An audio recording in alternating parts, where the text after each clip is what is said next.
Something is following you across the frozen steppe, and it has been on your trail for 2 days straight. You can't see it or hear it, but you definitely can't outrun it, because this thing hits 40 miles per hour and can smell you from 20 miles away. But here's the thing, that speed isn't even the part that should scare you. There is a site in California where researchers pulled the bones of both species out of the same tar pit, and the forensics they found change everything about how we thought this story ended. We will get to that discovery soon. First, you need to understand exactly what you were up against. Arctodus simus should not have been a bear, at least not in any way that makes sense to us today. When you picture a bear, you probably imagine something dense and lumbering that is built for raw power over short distances. You think of an animal better at flipping heavy logs than running down fast prey. But Arctodus looked like someone took that blueprint and threw it out. It stood 11 or 12 feet tall on its hind legs and weighed nearly 2,000 pounds, yet the legs underneath that massive body were long and angular. These limbs were built for covering ground fast, rather than sitting on a riverbank catching salmon. Those limbs are the real tell, because modern bears have relatively short leg bones compared to their body mass. That keeps their center of gravity low and stable, but it also limits how far they can reach with every step. Arctodus had much longer limb bones than any bear alive today, which meant each stride covered more ground per cycle. Researchers looking at those proportions have estimated a top speed of about 40 miles per hour. A modern grizzly tops out around 35, and you probably top out around 12 on a good day if the ground is flat and you aren't carrying gear. On the open Beringian steppe, that math becomes a death sentence for anything it targets. There is no cover to hide in and no forest to disappear into, so the speed problem just compounds with the scent problem. The olfactory bulb in the Arctodus skull is massive compared to its brain size, which makes it comparable to wolves that can detect scents from 10 to 20 miles away in open air. You simply cannot hide from this animal, and once it starts moving toward you, running is no longer an option. Now we have to add one more variable to the nightmare. Paleontologists are still debating whether Arctodus was a hypercarnivore hunting its own kills or a kleptoparasite that stole food from others. The kleptoparasite model is actually more frightening for early humans because it means the bear spent its life tracking other apex predators to take their food. It was running constant surveillance on every hunter in its range, including dire wolves, saber-toothed cats, and the small bipedal primates moving in groups across those same corridors.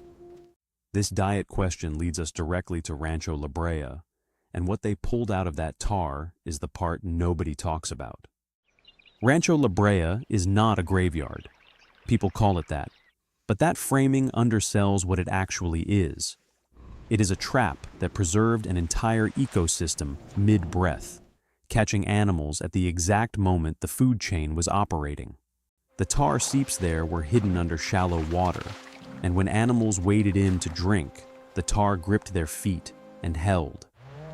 Predators followed, then more predators followed the predators, and over thousands of years, the site accumulated one of the densest collections of Ice Age fauna ever found.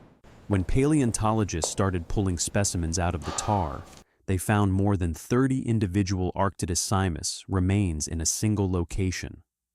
30. That is not a rare animal passing through.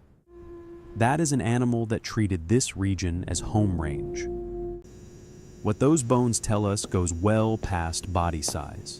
Several of the recovered Arctodus specimens show healed stress fractures and compression injuries along the limbs and vertebrae, which is the kind of damage that comes from high-impact physical confrontations repeated over time.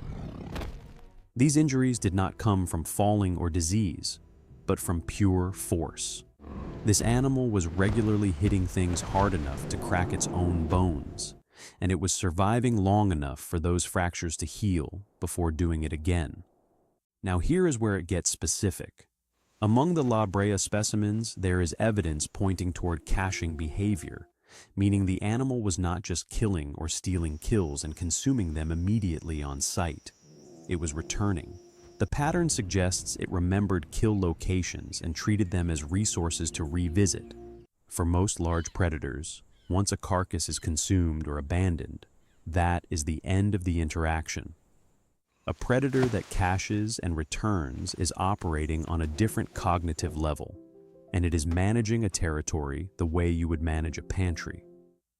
That changes the survival math entirely.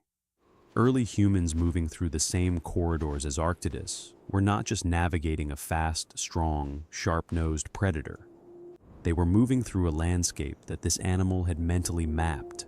Spots where humans made kills, where humans camped, or where humans cached their own food, were locations this bear could have learned and returned to. Clovis and pre-Clovis populations were pushing through these exact corridors at this exact time, and the La Brea record shows the density of pressure every species in that ecosystem was living under. So, run the numbers on what humans were actually facing. You could not beat it on scent, and you could not beat it on speed. It remembered territory and was built for physical confrontation at a scale that should have made a small group of hunters with wooden spears completely irrelevant to its diet. To a bear this size, a human was about as significant as a mosquito is to a moving truck. But humans did not disappear. They adapted. And the adaptation they landed on is strange, specific, and almost counterintuitive when you first hear it.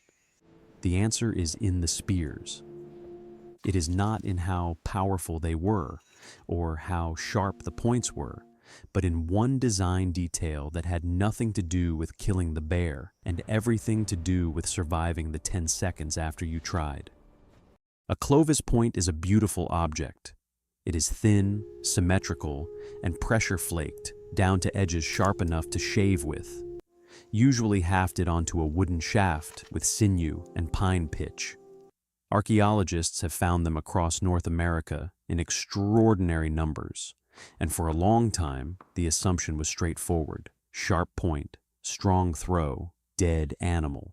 But when you actually run the physics of a hand-thrown spear against a 2,000-pound bear mid-charge, that assumption collapses fast.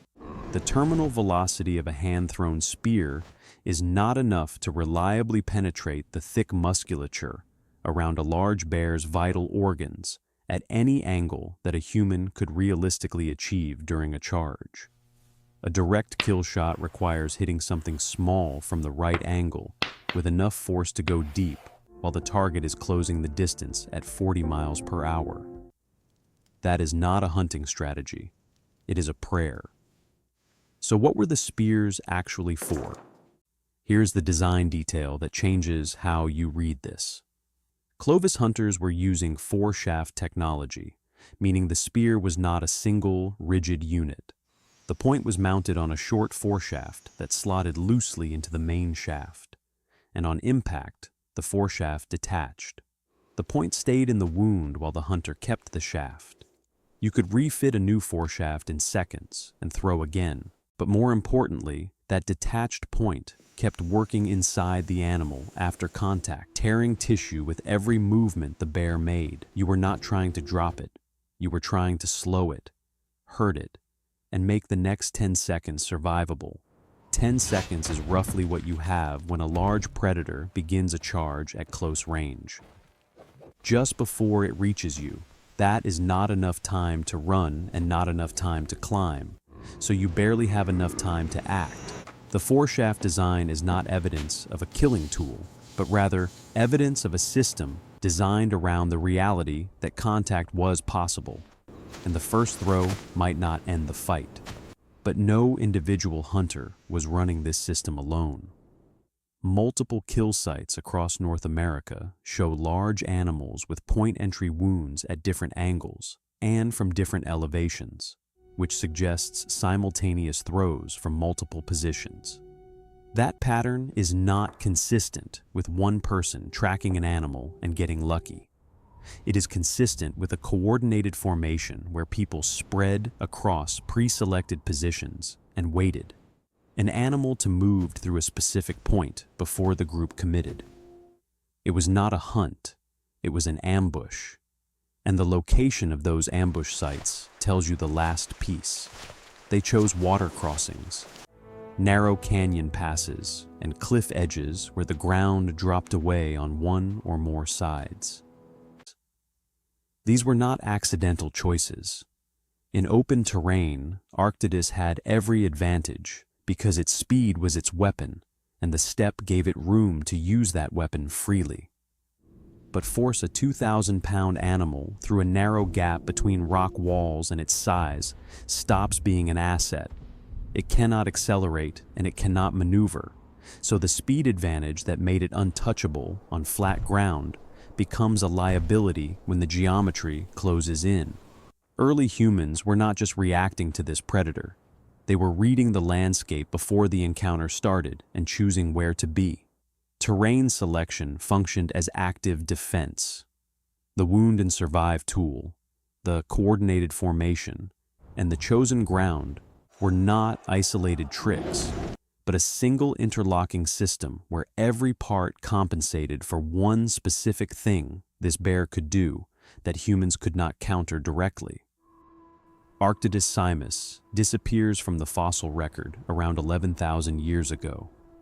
The timing lines up almost exactly with the spread of Clovis technology across the continent and with the broader collapse of North American megafauna that follows human arrival into new regions. That is not a coincidence researchers dismiss. The debate is how much weight to give it compared to climate shifts happening in the same window. More like, what is not debated is that an animal built like a biological weapon spent the last chapter of its existence sharing territory with a small primate that had figured out how to make its advantages irrelevant. The bear did not lose to a stronger predator because there was not one. It lost to a problem-solving loop it could not adapt to fast enough. That system is in your ancestry. The instinct to read ground before committing, to never engage on terms you did not choose, and to use a wound that slows when a kill would cost too much is not abstract wisdom. Those were functional decisions that determined who survived long enough to pass anything down at all. North America's most lethal land predator held every physical advantage, yet it still vanished from the earth. This beast didn't fall to sharper claws or superior speed, but rather to a pack of hunters who refused to play by its rules. These ancestors spent centuries learning how to tilt the scales in their favor, and that is the real story hidden within those tar-soaked bones. Subscribe to Ancestor Flame for more deep dives into the history of your bloodline, and share this video with anyone who still believes survival is only about being the strongest. Next video is on the way.